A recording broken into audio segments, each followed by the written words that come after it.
Bonjour à tous et à toutes, c'est Gilles. Je voulais d'abord, avant tout, vous remercier infiniment pour tous vos vœux, hein. Merci beaucoup. Je vous souhaite également une année paisible, une année calme, une année de renouveau, hein, vraiment. Et je viens ici pour discuter de nouvelles idées. Enfin, de nouvelles idées, c'est pas vraiment des nouvelles idées, mais enfin, c'est des idées tous les jours, on doit reconstruire notre réalité et évoluer avec ça. Et c'est de considérer que tout est réel. À partir du moment où on croit quelque chose, on le rend réel. Et donc, c'est l'identification avec notre corps physique qui fait qu'on a créé cette séparation, hein. Il faut commencer à se connecter avec cette partie de nous-mêmes dans l'invisible qui n'est pas limitée par toutes ces limitations physiques. Mais par contre, tout ce que l'on peut considérer quand on est éveillé comme mensonge, comme manipulation, comme toutes ces choses-là qu'on peut voir dans les médias, pour nous, c'est un mensonge, mais pour beaucoup de gens, c'est une réalité. Donc, ça fait partie de la vérité. Et donc, toutes les croyances nous assistent nous assistent dans nos croyances, c'est ce qui rend notre réalité réelle, hein, de toute manière. Donc il faut comprendre qu'on est des êtres multidimensionnels et à un niveau ou à un autre, toutes ces choses qui peuvent paraître irréelles deviennent réelles. Cela dit, il y a beaucoup de vérités qui vont sortir, il y a beaucoup de gens qui vont être très choqués par ces vérités qui vont ressortir. Donc en se tenant au-dessus de ce nuage émotionnel, au-dessus des fréquences basses de réalité, on peut quand même avoir une vision plus claire et on peut affecter les choses toujours de manière plus sensible et être mieux dans sa réalité. Cela dit, il faut comprendre que pour beaucoup de gens, toutes ces histoires, toutes ces histoires qui peuvent être racontées dans les médias, pour eux, c'est leur réalité, c'est la vérité, hein. Donc il ne faut pas essayer de les convaincre, il ne faut pas essayer d'avoir raison. C'est l'ego qui a toujours besoin de prouver, de défendre et d'avoir raison. Même quand on veut leur montrer une vérité supérieure, c'est notre ego qui cherche à leur prouver ça, hein. L'ego a toujours raison et notre alter ego nous fait croire qu'on a toujours tort. Donc alors qu'en réalité, on n'a ni tort ni raison. On est juste à un niveau et on continue à évoluer et grandir. Et donc, je voulais aussi discuter de l'idée, c'est que le corps physique, on a plusieurs corps, le corps émotionnel, le corps mental, le corps émotionnel, le corps physique et le corps astral et spirituel, astral spirituel. Sont des corps qui interagissent tout le temps et on a ces corps, bon, même si on reconnaît que le corps physique de manière, la science matérielle ne reconnaît que le corps physique, ils ne comprennent pas qu'on a un corps mental, un corps émotionnel et un corps astral. Pas encore, ça va venir, mais notre corps physique, c'est celui qui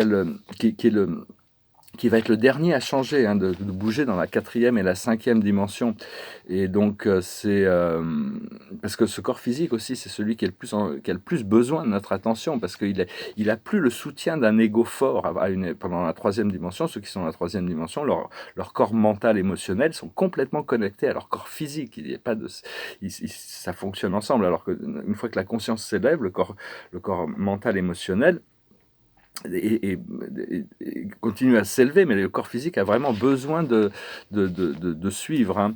Et donc, il faut essayer d'ignorer les provocations des êtres astraux qui cherchent à créer des confusions et des doutes et donc, parce qu'il y a vraiment une émergence, il va y avoir une émergence cette année de la conscience collective, de rentrer dans cette unité.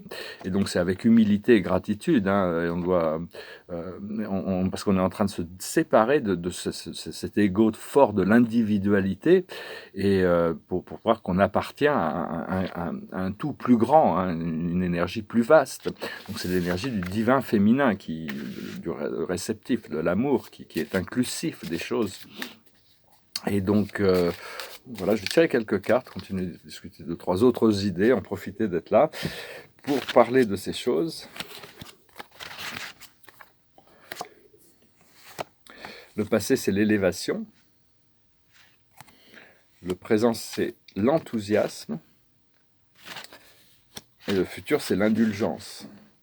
On est un peu, c'est parce que le corps physique, il est vraiment, le problème, c'est qu'il a ses habitudes, il a ses habitudes, et donc c'est pas facile d'arriver à l'aligner avec cette énergie de complet détachement, de complète maîtrise sur toutes ces choses. Une chose sur laquelle on travaille actuellement, c'est la clairvoyance, et le futur va être la complémentarité. Donc, parce qu'on est vraiment là pour montrer le chemin, hein. On n'est pas là pour suivre suivre le mouvement. Il y a juste, on doit suivre notre guidance intérieure le plus possible, mais on ne peut pas retourner en arrière ou régresser. Et de plus en plus, on va sentir cette connexion, on va sentir qu'on peut recevoir l'assistance du monde invisible. Il faut vraiment essayer de chercher à enlever ce bouclier qu'on a mis autour de notre plexus solaire, qui est là, c'est notre ego qui a placé ce bouclier autour de pour nous protéger, mais ça bloque notre créativité aussi. Il faut essayer de rester dans l'abandon et pour éventuellement se connecter à l'esprit mental sacré, l'esprit mental supérieur et le cœur sacré. C'est là où il y a tous les plans et tous les codes qui nous permettront de découvrir la vérité du plan divin pour nous et pour la planète et pour l'univers. On est en train de réintégrer beaucoup d'aspects de notre moi supérieur. Notre moi supérieur a beaucoup d'aspects très différents et on a plusieurs moi supérieurs à intégrer. Donc ça, c'est un procédé qui va se passer petit à petit. On doit intégrer le spectre complet de la lumière métatronique. On commence à l'intégrer à partir de la partie supérieure de la 4e dimension. Et c'est une lumière qui vient directement du grand soleil central. C'est une lumière très croustillante, cette lumière blanche. Et on continue à travailler avec cette loi du cercle. La loi du cercle nous dit que tout part de l'intérieur. La création, on est beaucoup plus conscient de notre création à partir du moment où on part de l'intérieur de ce cercle. Et tout en intégrant aussi la loi du triangle, c'est l'archange Michael qui vient nous rappeler ça. Il y a vraiment, j'en ai déjà parlé aussi, mais c'est vraiment, on peut appeler ces trois forces, le Seigneur Melchizedek, le Seigneur Métatron et le Seigneur Michael, pour venir nous encadrer, créer ce pouvoir dans vos méditations. Ils ont été permis de faire ça. Et donc on va continuer à se regrouper, de toute manière, il y a des groupes qui vont commencer à se former de 3, de 9, de 12, et donc il va y avoir ce rapprochement social, ça va faire du bien, on est vraiment privé de on va pouvoir se rattraper de tout ce retard au niveau social. Les Arcturiens aussi expliquaient que, ils sont bien en avance sur nous, ils ont des millions d'années d'avance sur nous, mais pour eux, c'est des groupes de 40 personnes qui sont les plus utiles pour affecter énergétiquement les groupes, et 40 groupes de 40 personnes, pour eux, c'est le numéro qu'ils ont vraiment déterminé comme quoi qui était le plus efficace. Donc, enfin bon, on va voir, on va commencer à travailler au niveau du collectivement, parce que tout est possible une fois qu'on est aligné avec notre moi supérieur. Tous les plans sont possibles, tout peut être réalisé du moment que c'est pour le plus haut bien de tous. La question, c'est il faut lâcher prise sur la prudence, il faut lâcher prise sur les limitations, lâcher prise sur ce qu'on pense être réaliste pour pouvoir, est-ce qu'on peut s'asseoir avec l'amertume, est-ce qu'on peut s'asseoir avec la joie sans avoir besoin d'interférer. C'est des pratiques qui viennent petit à petit. Et comprendre de plus en plus, on va s'apercevoir que les mots sont extrêmement limitatifs. C'est-à-dire que parce qu'il y a des conversations sans fin qui discutent de choses et de choses et de choses, des arguments, des choses, mais en réalité, on doit commencer à apprendre au niveau énergétique, apprendre à communiquer énergétiquement. Ça aussi, ça va venir, ça va être beaucoup plus télépathique. Il y avait un psychologue qui s'appelait Jacques Lacan. Il expliquait les mots nous emprisonnent. C'est comme une locomotive, c'est un train, et on est emprisonné dans cette. Donc on va ouvrir nos possibilités vers des communications beaucoup plus énergétiques. Et parce qu'on a besoin de solitude, mais on a aussi besoin de se rassembler. C'est important de savoir d'arriver à trouver l'harmonisation entre les deux. Et bientôt, tout ça, il y a tous ces orages qui vont arriver. Il faut se préparer parce que ça va être des orages, ça va être sanitaire, ça va être médiatique. Et donc, il faut se préparer pour ça. Savoir que le choix collectif a été de l'ascension, c'est l'ouverture du cœur. Donc c'est juste une question de changer notre perspective, s'aligner avec des nouveaux harmoniques, rester le repos, la paix, et donc la satisfaction, arriver à trouver cette satisfaction dans le moment présent, c'est de plus en plus. Et donc c'est chaque jour, on doit monter une marche de cette échelle. De tous les matins, on est sur une nouvelle marche de l'échelle. Et donc c'est vraiment accepter le fait qu'on avance de toute manière et qu'il faut... il faut lâcher prise tous les jours sur le passé, parce que ce qu'il y a au-delà de la vie mortelle et physique est bien plus grandiose que tout ce qu'on peut imaginer, tout ce qu'on peut voir. La vérité de cette lumière, tous ceux qui ont eu des expériences de mort imminente le savent, ils ne savent pas l'exprimer, mais ils le savent. Et donc, si on peut l'imaginer ou le concevoir, on y est. Il n'y a pas de... Donc voilà, je voulais venir vous saluer aujourd'hui, vous remercier pour vos vœux, et puis vous souhaiter également une année pleine de joie, de créativité, on va vraiment chercher à ce que le salut, pour trouver ce salut cette année, on a besoin de ça, c'est pas cette année, mais On a besoin de quelque chose de nouveau, hein. On ne peut pas continuer comme ça de toute manière. Mais enfin, le plan divin est parfait, tout se développe comme il doit faire. Mais il y a encore des choses qui peuvent être poussées à l'intérieur. Des fois, le plus haut de sagesse, c'est la croisée des chemins. C'est-à-dire que bon, les chemins se croisent, et quand les chemins se croisent, il y a des choses qui se passent. Ce que l'on doit comprendre, c'est s'approcher du gouffre. Il y a des décisions qui ont besoin d'être prises. Ce que l'on doit faire, c'est pas pour nous, c'est-à-dire toutes les choses qui sont pas pour nous, on doit pouvoir y renoncer quand même. Il faut faire certains sacrifices de certaines choses pour pouvoir avancer. Et l'aboutissant, c'est aller loin. On va aller loin, hein, on va se préparer.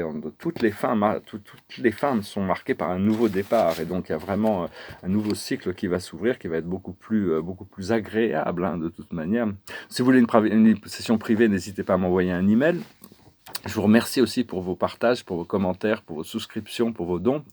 Je chantais cette chanson, c'est une chanson qui me passait aussi par la tête, et c'est une chanson qui parle de quelqu'un qui ne ressent pas l'émotion, qui ne ressent ni la joie ni la tristesse. Quelqu'un, ça s'appelle un cœur de pierre. It goes like this. There's been so many girls that I've known, I made so many cry, and still I wonder why. Here comes a little girl, see her walking down the street. She's all by herself. I try to knock off her feet, but she'll never, never, never, never break this heart of stone. Oh no, no, this heart of stone. What's different about her? I don't really know. No matter how I try, I just can't make her cry. 'Cause she'll never, never, never, never break. Never break this heart of stone. Oh no, no, this heart of stone. Don't keep on looking that same old way. If you try acting sad, you'll only make me glad. Better listen, little girl, you're gone walking down the street, and got no love, and got that kind of meat.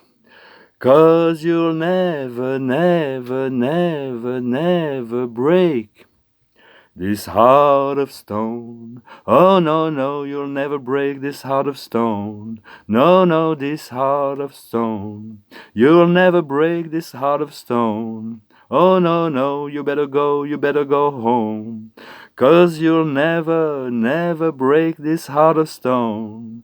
Oh no, no, this heart of stone. Voilà, hein, c'est vraiment une question. C'est pour pouvoir vraiment apprécier, de pouvoir ressentir la joie, on doit vraiment pouvoir accepter, de pouvoir ressentir l'amertume, pouvoir être OK avec ça. Parce que parce qu'on a créé ce bouclier autour de notre centre de plexus solaire pour vraiment nous protéger de cette amertume, alors que c'est en passant, en traversant parfois l'amertume que l'on peut découvrir la joie, hein. Donc c'est un petit commentaire énergétique, là, cette chanson. C'était une autre qui me passait par la tête, mais celle-là est quand même un peu plus légère, donc je me suis dit, je vais chanter cette chanson. Et la carte de la journée, c'est un nouveau départ. Alléluia. L'archange Jérémiel. Commencez une nouvelle vie, trouvez un but. Avec bienveillance et compassion, faites le point sur votre passé. Donc vraiment, il y a ce renouveau, hein, c'est la carte du jugement, c'est la carte du renouveau. Hein, voilà, je vous souhaite une excellente journée, je vous dis à très bientôt, et puis j'espère que, bon, de toute manière, qu'on commence vraiment cette année le plus positivement possible, et pas se laisser trop distraire. Quoi qu'il arrive, de toute manière, il faut que ça soit ressenti, il faut passer à travers cet univers qui peut paraître un peu délicat à traverser, mais il y a besoin de ressentir les ressentis, c'est important, hein, quand même. Merci beaucoup, namasté.